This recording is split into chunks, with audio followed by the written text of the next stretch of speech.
Bienvenidos a un nuevo capítulo de Penguin Podcast Colombia con una invitada súper especial. El Clan del Valle vuelve otra vez a las líneas de Isabel Allende. Estuvo en La Casa de los Espíritus, estuvo en La Hija de la Fortuna, estuvo en Retrato en Sepia y ahora está en Mi nombre es Emilia del Valle.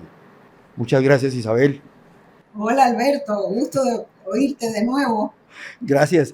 Yo quisiera empezar de la siguiente manera, Isabel, porque cuando uno empieza a mirar esas generaciones de las familias del Valle, uno dice, esto tiene mucho que ver con Isabel y su familia. Entonces, ¿por qué no empezamos por Paulina, que es la matrona mayor, la mujer fuerte esa que aparece en Emilia y que aparece en otras de las historias? Bueno, Paulina del Valle es la única que no es de mi familia. Ave Ella María. está inspirada por Carmen Balcells, la Claro. agente que tuve yo y que Sí, sí, sí. desgraciadamente ya falleció. Y cuando escribí Hija de la Fortuna, aparece Paulina del Valle. Carmen Balcells me dijo, esta soy yo. Se reconoció inmediatamente en esa mujer gorda, atrevida, visionaria, buena para el comercio. Inmediatamente se reconoció y le encantó el personaje. Entonces pasemos entonces a otro personaje que es Clara del Valle, que Clara es un personaje central en la Casa de los Espíritus. Además tiene mucho que ver con los espíritus. ¿Quién es Clara en la familia de Isabel Allende? Mi abuela La Isabel. abuela. En la Ajá. vida real se llamaba Isabel Y era Barros. igual, Pero también, esta, también miraba al futuro y era capaz de predecir lo que iba a pasar y todas esas cosas. Igual que mira, Clara. hay toda una leyenda sobre mi abuela. Incluso existe una mesa española pesada con 4 leones como patas, que la tengo yo en mi casa y para moverla se requieren 2 hombres. Según la leyenda, mi abuela la movía con un dedo para invocar a los espíritus. Y había sesiones de espiritismo en mi casa todos los jueves. Así que esa fue la magia de mi infancia, con esa abuela maravillosa, clarividente, profética, que ensayaba ¿cómo se llama?, con telepatía con sus amigas y se mandaban recetas de cocina que nunca funcionaban, no por culpa de la telepatía, sino porque eran Ujú. pésimos cocineros. Bueno, hay otro personaje, vamos con Aurora. Yo siempre he pensado que Aurora, que es además muy personaje central en Retrato en Sepia, yo siempre he pensado que es Isabel Allende, porque yo siento que Isabel era de las que andaba con el cuadernito desde niña debajo del brazo, escribiendo historias o escribiendo su propia vida. ¿Aurora es Isabel Allende o se parece? No creo, Alberto. Yo creo que todos los personajes, sobre todo los femeninos, tienen algo de mí. Y eso seguramente le sucede a cualquier autor, porque Claro, uno saca de su propia vida, de su memoria, de su experiencia, de la gente que conoce. De ahí sale el material para una novela. claro. Así que supongo que hay de mí en todos los personajes. ¿Por qué escojo esos personajes y ningún otro? ¿Por qué tienen que decir y hacer eso y nada más? Porque en el fondo estoy explorando algo personal. Son preguntas que me hago que se resuelven en la escritura. Bueno, Emilia, que es el personaje de nuestra nueva historia, es periodista, como lo fue Isabel en sus primeros años. Pues sigue siendo periodista, por supuesto, porque eso nunca se deja de ser. ¿Y Emilia dónde sale? Emilia, ¿cuál es de dónde emerge ese personaje? Supongo que de mi pasado de periodista, Ajá, pero también fue porque la necesitaba. Tenía que contar la guerra civil que hubo en Chile en 1891. No quería tomar partido de ningún lado de la guerra civil. Entonces dije, voy a traer a alguien del extranjero. Y como vivo en California, pensé, bueno, que sea alguien de California. Y tiene que ser una mujer. Pero las mujeres en aquella época no tenían la opción de ser periodistas, mucho menos corresponsales de guerra. Entonces tenía que inventar todo un pasado para que ese personaje pudiera llegar a cubrir la guerra civil en Chile. Y de ahí fue naciendo Emilia, de una pregunta a otra, de un problema al otro. bueno, y la periodista Isabel Allende sufrió al principio de los tiempos dificultades para poder ser periodista, porque a Emilia le toca hasta escribir con otro nombre porque no aceptaban, claro, era otro tiempo, pero no aceptaban que una mujer fuera periodista, eran hombres los que ejercían el oficio. ¿Cómo lo vivió Isabel Allende en sus primeros años? Mira, en Chile las mujeres periodistas han tenido un papel predominante siempre. Y durante la dictadura y en los tiempos más difíciles han sido mucho más valientes y atrevidas que los hombres. De manera que había siempre muchas mujeres periodistas en Chile muy fuertes, que hicieron historia por lo demás. Pero a mí, yo tuve suerte, porque a mí me tocó empezar con una revista femenina y feminista que se llamaba Paula, y era la primera que existía en Chile que tocaba ciertos temas tabú que nunca se habían tocado, desde la religión hasta el aborto, la infidelidad, el divorcio, todos los temas prohibidos que se mencionaban en susurros detrás de la cortina, nosotros abiertamente en la revista. Cambiamos a la sociedad, la verdad. Y hoy día, tantos años después, hay gente que dice que esta revista es un ícono en la cultura chilena. Y ahí nace ese pegarse de Isabel Allende al tema del feminismo, de convertirlo en una de sus, porque ese finalmente es uno de los leitmotiv más importantes de la obra, ¿no? El Bueno, y de mi feminismo, vida, pues, Albert. de la vida. Albert, yo era feminista sin conocer la palabra cuando tenía como 5 años. Ajá. En mí, ¿qué era el feminismo? Era rabia. Rabia contra la autoridad, contra la injusticia, contra el hecho de que mi madre no tenía ningún poder y era vulnerable y pobre, mientras el resto de la familia, los hombres de la familia, tenían todo. Tenían auto, las llaves de la casa, tenían sueldo, tenían poder. Yo no quería ser como mi mamá, quería tener todos los derechos que tenía mi abuelo. Bueno, no era fácil en aquella época. Piensa que nací en 1942, Sí. en el sur del mundo, en una Pero, familia conservadora católica. Isabel, en esa época a las mujeres les parecía normal la condición, es decir, ellas ni siquiera asumían algo claro, con excepciones, no enfrentaban al hombre, lo consideraban como que eso era parte de la vida. En algún momento Panchita, en algún momento ella también se dio cuenta de que era necesario dar esas peleas, esas luchas. No, mi mamá es de otra generación, Claro. 20 años mayor que yo. Mi mamá hoy día tendría 102 años.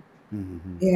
Ella no le tocó eso. Yo soy la generación de transición, que nos educaron para ser como las madres y luchamos para que el mundo fuera para las hijas. Entonces esa generación tuvo que inventarlo todo, desde un lenguaje articulado para expresar lo que sentíamos, hasta las formas de comunicación y de conexión entre las mujeres. Pero mira, el feminismo es una revolución, y como toda revolución no tiene un guión, no tiene un mapa. Uno anda a tientas, comete errores, retrocede, pasan cosas. Hay que ir improvisando y seguimos en eso. Bueno, Emilia vivía unas situaciones muy particulares, porque Emilia, por su época, entonces, usted está para criar hijos, decían los curas, por ejemplo. Eh, Usted es menos racional que los hombres como para ejercer el periodismo. Usted no está para ir a cubrir una guerra. Es decir, vivía de negación en negación. Si miramos en retrospectiva de esas épocas a hoy, sabemos que se han dado muchos pasos a favor, pero todavía hay muchas cosas por hacer. Todavía la mujer no tiene, por ejemplo, salarialmente los mismos sueldos que los hombres, ¿no? Todavía hay muchas Ni la desventajas para la misma mujer. oportunidad, Sí, tampoco las mismas oportunidades, sí. porque hacen todo el trabajo y quienes ascienden son los hombres primero. Entonces es difícil todavía. Hay mucho por hacer, pero se ha hecho mucho. No se puede esperar que el patriarcado que existe por milenios sea reemplazado en una o dos generaciones. Toma tiempo. Claro, incluso yo me encontré ahí una frasecita que me pareció genial frente al tema de la libertad de las mujeres, frente a la lectura y al acceso a la cultura. Incluso crean una biblioteca libre de San Francisco, pero la libertad se acababa cuando se trataba de darle paso a las mujeres para que leyeran. ¿Eso es realidad o es ficción de la escritora? ¿Existía? No, es realidad. ¿Es Es realidad? realidad, pero no solamente en San Francisco. En aquella época las grandes bibliotecas estaban cerradas para las mujeres, incluso las bibliotecas universitarias. Piensa que Virginia Woolf en Inglaterra no podía usar la biblioteca porque no tenía acceso, Sí, tenía sí, que sí. hacerlo a través de un hombre, ¿no? Y eso es terrible, pero así ha sido. El acceso a la educación ha sido limitado para la mujer, es la manera de mantenerla sometida. Hay una frase que me encontré aquí maravillosa que le dijo el padrastro a Emilia, un mensaje. Le decía, Acuérdate, princesa, de que deberás hacer el doble de esfuerzo que cualquier hombre para obtener la mitad del reconocimiento. ¿Eso sigue siendo válido hoy, Isabel? Claro, en casi todos los campos hay que hacer mucho más esfuerzo, pero las mujeres lo hacen, eso es lo extraordinario. El 65% de los estudiantes universitarios en los Estados Unidos son mujeres y sacan las mejores notas. Lo mismo pasa en la educación secundaria, no solo en los Estados Unidos, está pasando en muchas partes. Entonces hay en este momento una especie de crisis de la masculinidad, porque sienten que están compitiendo con quienes nunca pensaron que iban a tener que competir. Están tratando de encontrar su lugar en la sociedad, que Esa frase, ha causado todo un machismo nuevo que está claro, saliendo. esa frase que leímos me contaba en algún momento Isabel que era de Carmen Balcells, ¿cierto? Ella le Sí, habló de ella, eso, ¿sí? cuando le presenté mi primera novela, mi primer manuscrito, ella me dijo, yo lo voy a publicar, es una buena novela. Eso no te hace una escritora.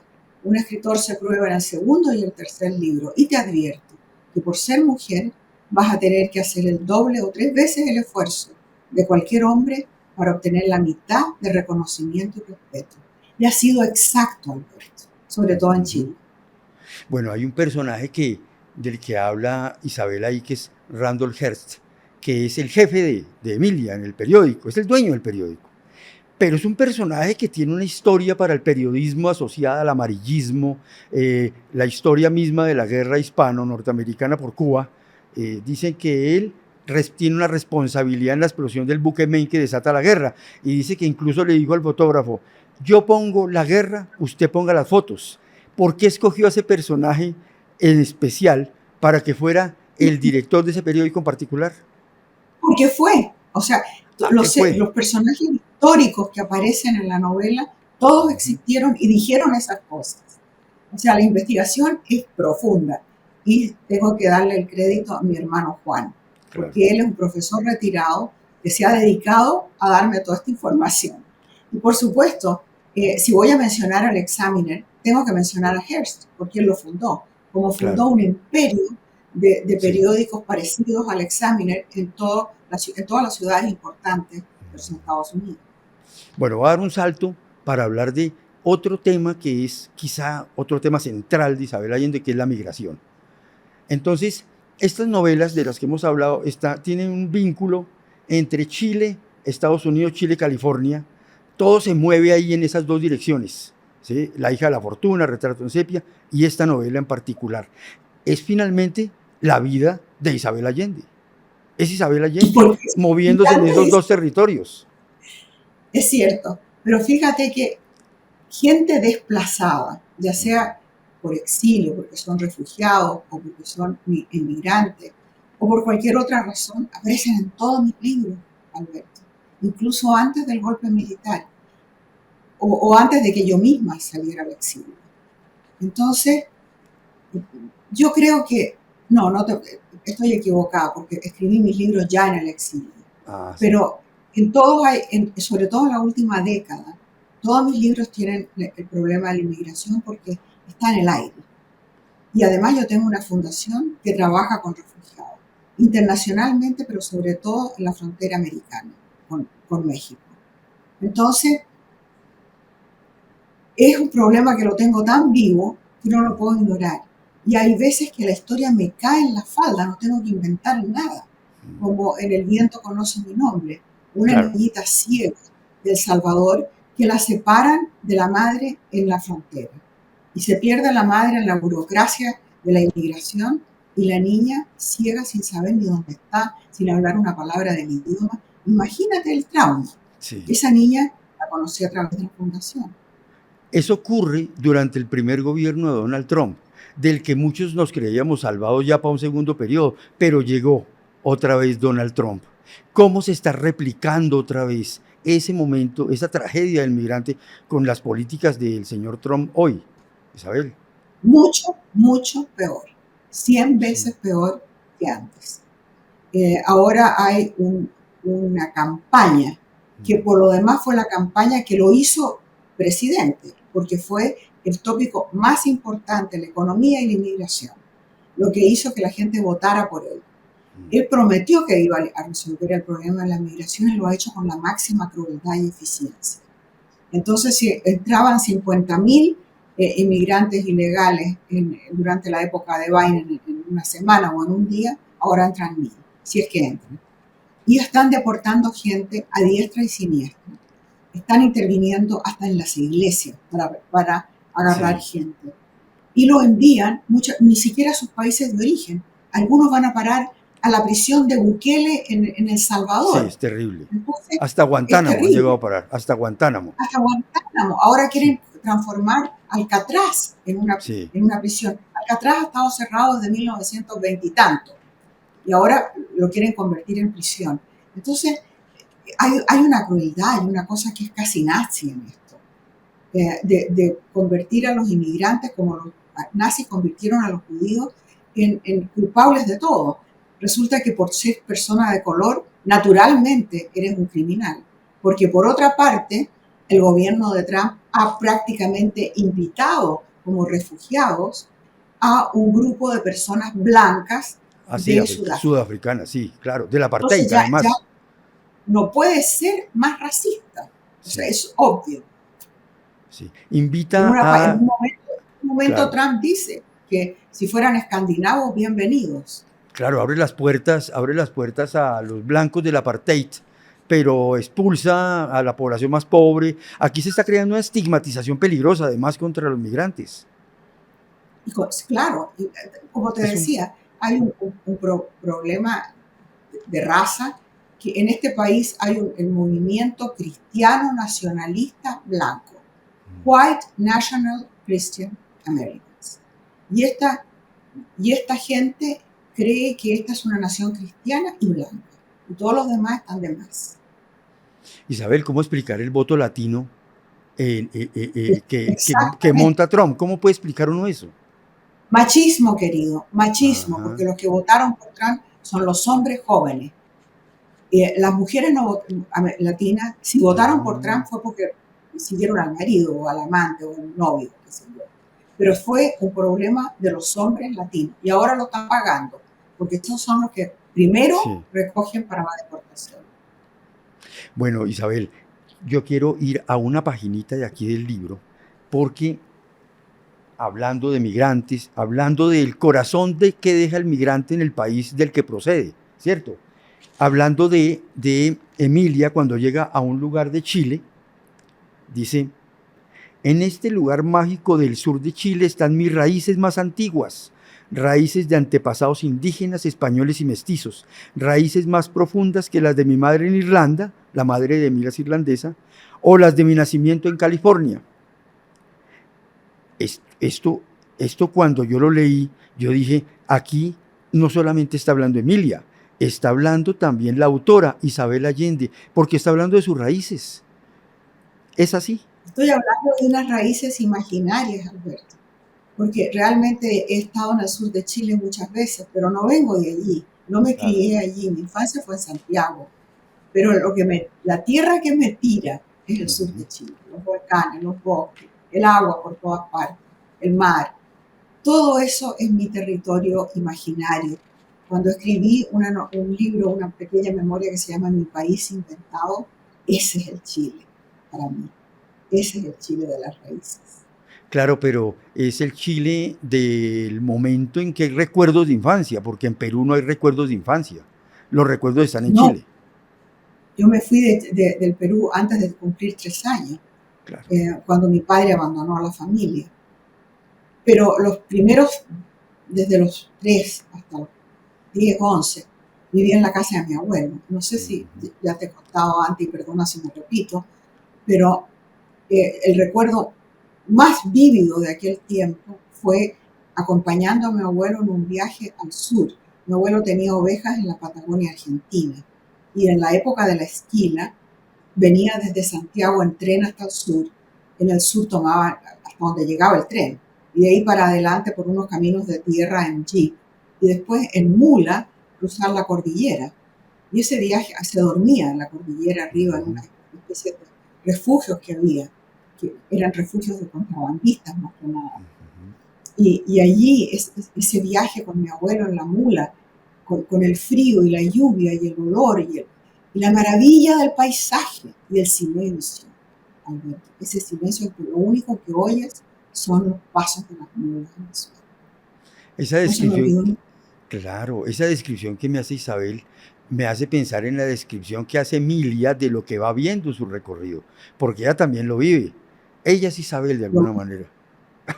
Pero sabes que también para Sí. escribir el libro fui de nuevo a Chile, al Mm. sur de Chile, al lago Pirihueco, que figura en él.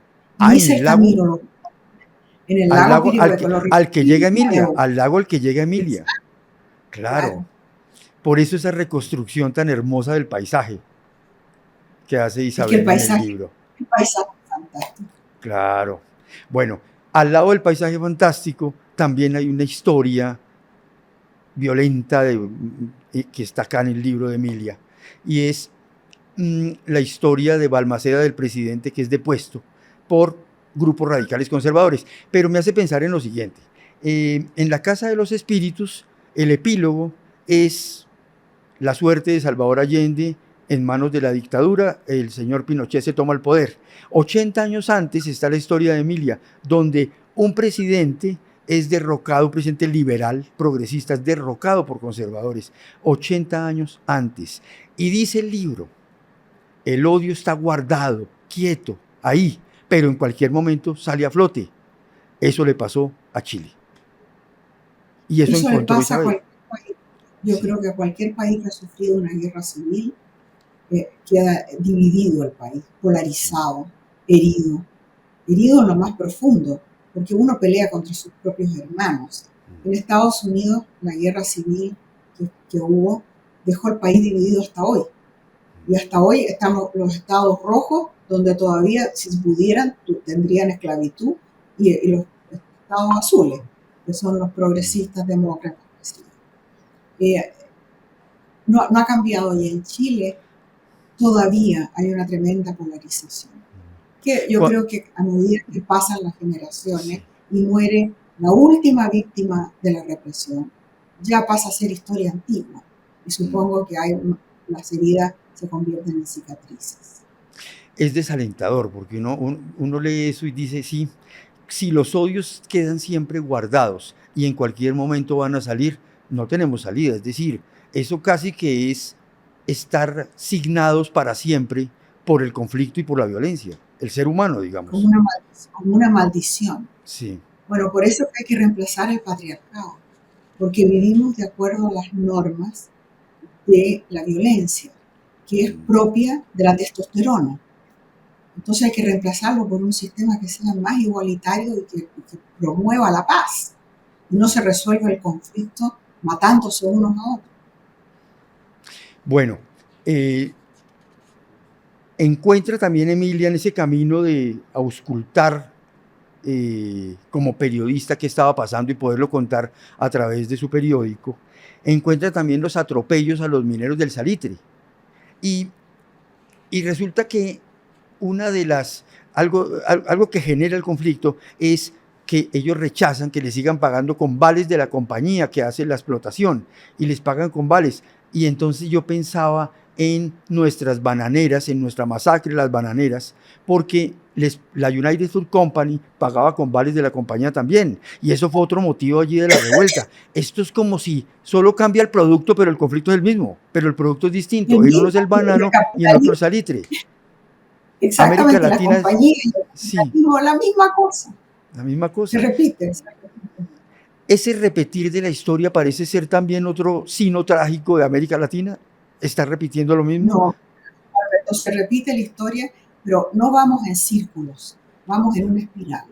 Ajá. Cuando yo salí de Chile en los años 70, la mitad del continente latinoamericano vivía bajo un régimen represivo, dictaduras militares, tiranos que estaban ahí por décadas. Y todo esto apoyado por los Estados Unidos, además. Y ahora la situación ha cambiado. Ahora hemos aprendido de todo esto y hemos ido solidificando las democracias. Ahora hay una especie de vuelta al autoritarismo y hacia la derecha. Pero es como el péndulo que va y viene. Pero yo siento que en los 80 y tantos años de mi vida, el mundo ha cambiado para mejor, no para peor. Yo nací en la mitad de la Segunda Guerra Mundial, en la mitad del Holocausto, de las bombas atómicas, 50 millones de gente refugiada solo en Europa. No existían las Naciones Unidas, no existían los derechos del hombre, no existía nada de todo eso. Entonces, hemos aprendido. En lo que va de mi vida, el feminismo, los derechos de los trabajadores, los derechos de los niños, la sexualidad, todo ha cambiado. Yo nací cuando yo era joven no existía la píldora. Imagínate, Alberto. O sea, Uno se alarma un poco, uno es un poquito de pronto más negativo y uno se alarma un poco porque uno ve India, Pakistán, uno ve Israel y la Franja de Gaza, uno ve Ucrania, uno ve que hay un líder llamado Trump. Es decir, uno ve como un retroceso. Entonces hay un retroceso. Pero hay un retroceso, pero no es un retroceso a donde estábamos antes. Es un retroceso con respecto al pasado inmediato. Entonces, hay que tener un poco de la visión más amplia para poder ver que estos son momentos en la historia y pasan. Nada es eterno, todo es temporal. Imagínense que yo me puse en la aventura de tratar de armar la genealogía de los del Valle. ¿De dónde sale un personaje como Gonzalo del Valle? Mira, había muchos como ese en mi familia. Había varios. Estamos hablando de, para aclararle un poquito a nuestra gente lo que nos están viendo, Gonzalo del Valle es un abandonador de hijos, ¿no? Es un hombre que no responde. Siga él. Pero también mi padre fue un abandonador de hijos. Piensa que mi padre tuvo 3 hijos con mi mamá en 3 años, 4 años tuvo 3 hijos. Y la condición para darle la nulidad a mi mamá fue que no tenía que ver nunca más a sus hijos, ni ocuparse de ellos. Y mi abuelo dijo, muy bien, yo me hago cargo. Yo nunca vi a mi padre y nunca vi ni una foto siquiera, porque mi mamá destruyó hasta las fotografías. Así que ese padre que pasa engendrando hijos y no se hace cargo de ellos, lo tengo muy cerca. Pues bien, Isabel, muchas gracias de verdad. Gracias a ti. Sí, muchas gracias. Gracias por leer mis libros con tanta atención y el corazón abierto. Gracias. Claro. No, con mucho gusto. Y los invito a todos, no solamente a leer la novela de Emilia, sino a leer esa saga que nos lleva de verdad por un mundo maravilloso, lleno, muy duro a veces también, porque obviamente aquí hay pasan situaciones muy difíciles, pero también está lleno de temas que para Isabel Allende son fundamentales. Y uno de ellos, el más importante de todos, el amor.